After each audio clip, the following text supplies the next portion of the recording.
পুপাই সোনা, তুমি বলো তো সোনা, ঘোড়ার গাড়ি কিরকম করে যায়?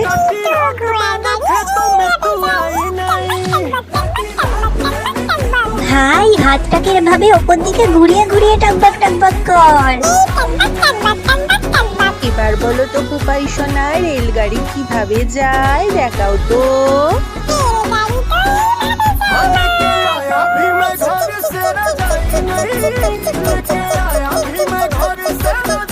ও ঝিকঝিক ঝিকঝিক ঝিকঝিক ঝিকঝিক। ভাই, হাতটা ঘোরা ঘোরা, তবে তো ভালো লাগবে। এ কি রে পোপাই, ইঞ্জিন তো আলাদা হয়ে গেল।